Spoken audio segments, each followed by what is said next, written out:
नमस्कार, इंदौर मेरे यानी वीर के साथ हो आप 2 to 5 का शो करता हूं जिसका नाम है यंगिस्तान। और यंगिस्तान में एजुकेशन ट्रांसफॉर्मेशन को समझाने के लिए हर बुधवार और शनिवार आपको मिलते हैं इंदौर के सीनियर एजुकेशनिस्ट। इस वीक मैंने बात की जयपुरिया मैनेजमेंट इंस्टीट्यूट के जो डायरेक्टर हैं हर्षवर्धन हलवे सर से। सर, बहुत सारे क्वेश्चंस आए हैं और बहुत सारे लोगों ने आपसे सवाल पूछना चाहा है, लेकिन सर सबसे बेसिक सवाल जिसको मैं उठाना चाहूँगा वो ये है कि MBA क्यों करते हैं इंजीनियरिंग के बाद और एडवांटेजेस क्या होते हैं MBA करने के आफ्टर इंजीनियरिंग।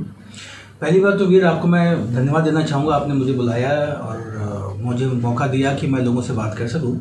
देखिए, MBA के बारे में बहुत सारे मिथ्स लोगों के दिमाग में भरे हुए हैं जी, और हर कोई व्यक्ति जिसने जो सुना है या कहीं आसपास देखा है उस आधार पर और MBA एजुकेशन की बात करता है।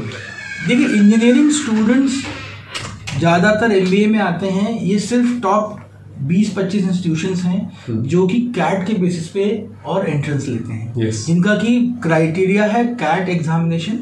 और अगर आप कैट एप्लीकेशंस देखेंगे तो कैट एप्लीकेशन पूल ही जो है वो 90% इंजीनियर्स का होता है।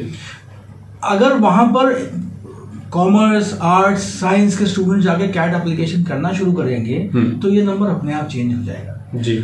अब लोग इसलिए मानते हैं कि वहाँ न्यूमेरिकल प्रॉब्लम्स इतने डिफिकल्ट होते हैं कि हम सॉल्व नहीं कर पाएंगे। फिर वही बात है, कॉम्पिटिटिव एग्जामिनेशन में मार्क्स नहीं देखे जाते, रिलेटिव परफॉर्मेंस देखा जाता है। अगर मैं कैट की बात करूँ तो कैट में कोई आपको नहीं बताएगा कि एब्सोल्यूट स्कोर कितना है। एब्सोल्यूट स्कोर बहुत कम होते हैं। उसका सिंपल सा मतलब यह है कि अगर मुझे 5 सवालों के जवाब ठीक आ रहे हैं, मैं 5 को जवाब करूं, बाकी को आंसर नहीं करूं, और कंपटीशन में आप काफी ऊपर आ सकते हैं। लेकिन ये जो मिथ अभी लोगों के दिमाग में भरा हुआ है, होता कुछ नहीं है। अगर आप पिछले 5 सालों में देखेंगे तो कैट एप्लीकेशन पूल कांस्टेंट है। 2-2.25 लाख के आसपास लोग अप्लाई करते हैं, 1.8 to 1.9 लाख के आसपास एग्जाम देते हैं, और अगर उसका डेटा आप देखेंगे तो more than 90% students are engineers. इसी कारण है कि जो टॉप इंस्टीट्यूशंस में आपको दिखाई देता है वहाँ, क्योंकि और कोई एग्जाम है नहीं उनके लिए, तो इसी पूल में से लेना होगा। इस पूल में तो 90% इंजीनियर्स हैं।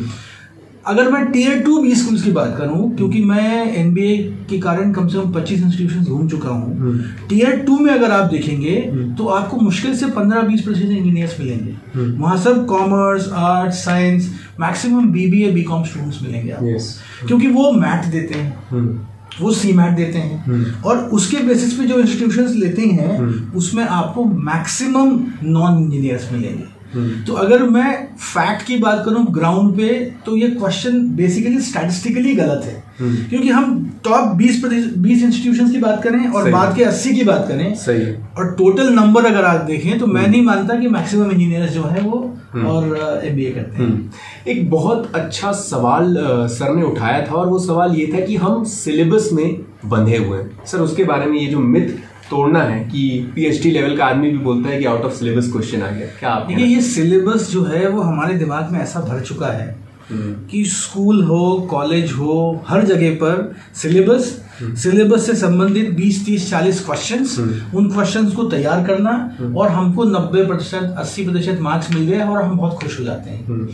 अब ये बात होती है जब मैं पोस्ट ग्रेजुएशन लेवल पे आता हूँ, I want to be expert in management और साइंस और केमिस्ट्री और फिजिक्स में, तब कॉलेज में जाऊंगा। पोस्ट ग्रेजुएशन में सिलेबस क्यों होना चाहिए? It has to be an open area, कि आज तक फिजिक्स में जो भी डेवलपमेंट हुए हैं मुझे उसमें से एक कोई फील्ड चुनना है और उसको गहराई में जाके पढ़ना है। मैं ये नहीं मान सकता कि मैं पूरे मैनेजमेंट का एक्सपर्ट हो सकता हूँ, लेकिन अगर हो सकता है कि मैं मार्केटिंग और उसमें भी डिजिटल मार्केटिंग को बहुत अच्छे से जानता हूँ। तो ये सिलेबस का कंसेप्ट है, उससे हमको बाहर निकलना होगा। उसकी बजाय रियलिस्टिक क्या रिक्वायर्ड है, हमको एक स्किल चाहिए, और स्किल्स किसी भी छोटे से एरिया के गहराई में जाके मिलेगी। नदी में ऊपर तैरने से कुछ नहीं होता, मोती आपको अंदर ही मिलते हैं। सर, बहुत सारे स्पेशलाइजेशन प्रोग्राम आपने शुरू करवाए हैं, कई यूनिवर्सिटीज में आप घूम चुके हैं, आपने पढ़ाया है, काफी लंबा आपका टीचिंग करियर है। सर, आज की जो जनरेशन है कॉलेज लेवल पे ही अपना एक कुछ स्टार्टअप या कुछ प्लान करना चाहती है, तो अगर कॉलेज लेवल में ही अपने फ्यूचर का प्लान करना है तो किस तरीके से एक शुरुआत कर सकते हैं? देखिए, स्टार्टअप का जो बेसिक कंसेप्ट दिमाग में लोगों के आया है वो ये आया है कि किसी व्यक्ति ने एक कंपनी शुरू की और वो आज बहुत बड़ी कंपनी हो गई।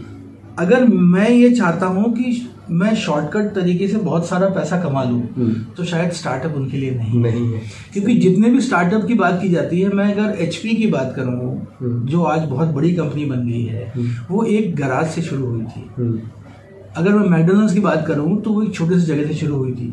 उनके स्ट्रगल्स कोई नहीं जानता, उन्होंने कितने अप्स एंड डाउन्स देखे हैं, कितनी बार वो बिल्कुल मतलब नष्ट होने के कगार पे पहुंचे, ये भी नहीं पता हमको। हम सिर्फ आज देख रहे हैं। इस तरह से अगर आप हर एक स्टार्टअप की सक्सेस स्टोरी देखते हैं तो उसका स्ट्रगल और उसका फेलियर भी देखिए।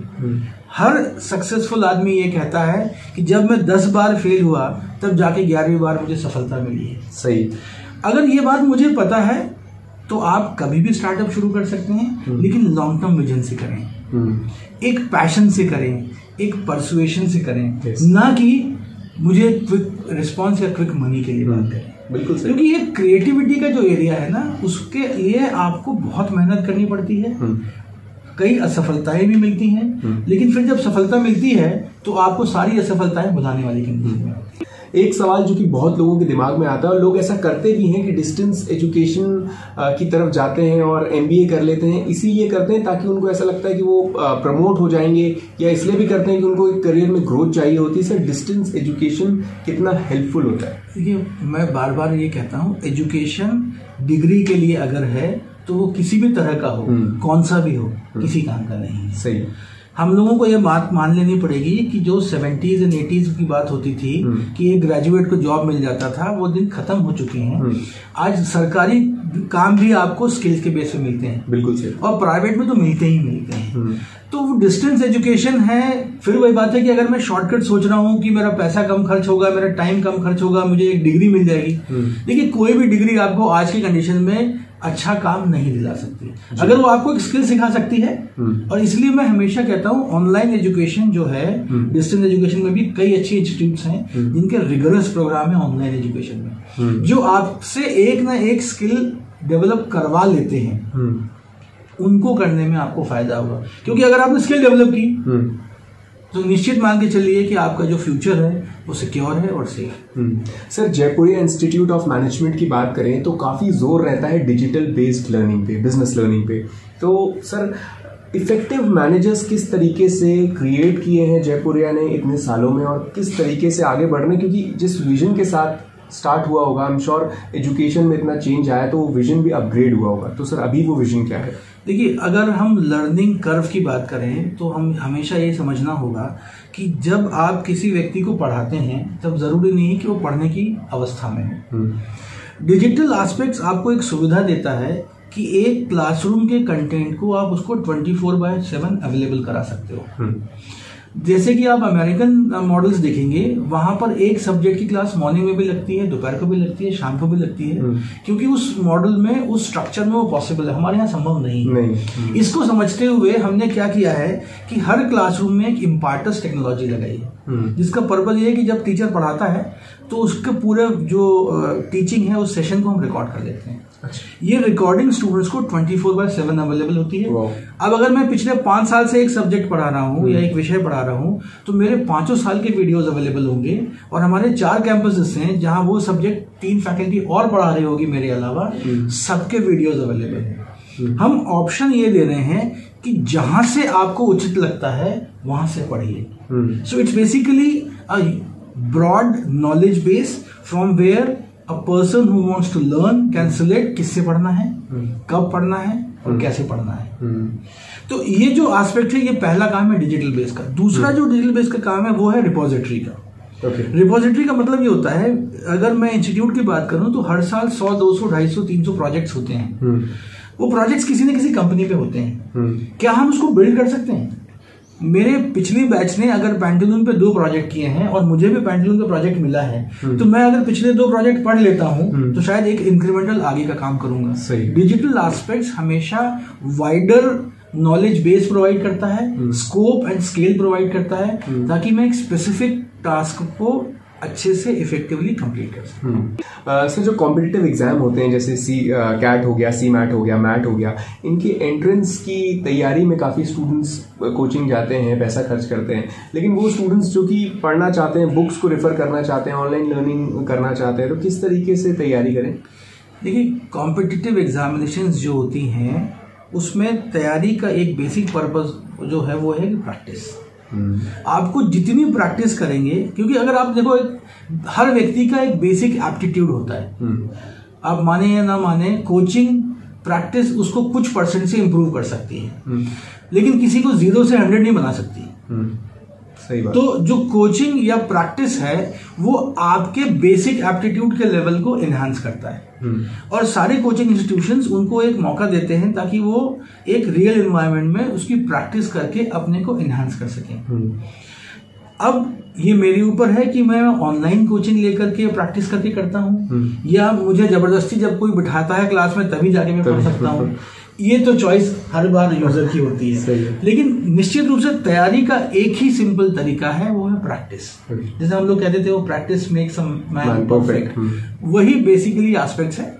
और दूसरा एस्पेक्ट हमको जो ध्यान रखना पड़ता है कॉम्पिटिटिव एग्जाम में, कि यहाँ पर एब्सोल्यूट स्कोर नहीं गिने जाते, यहाँ रिलेटिव होता है कि आप जिस ग्रुप के में पार्ट है उस ग्रुप में सबसे हाईएस्ट किसने क्या अचीव किया और रिलेटिवली आप उससे कितनी दूर हैं, अकॉर्डिंगली आपका। So it's not like getting pass और fail, but basically staying in the top 10% of the entire group, so that you get better results in terms of the outcome. Sir education transformation पे जो MyFM की series है दिशा, इसके बारे में क्या कहना चाहेंगे? मैं तो आपको दिल से धन्यवाद देना चाहूंगा। पहली बात तो एजुकेशन पे बहुत सारी सीरीज देखी मैंने, लेकिन एजुकेशन ट्रांसफॉर्मेशन का जो एक कंसेप्ट है वो मेरे लिए बहुत ही मेरे दिल के और पास है।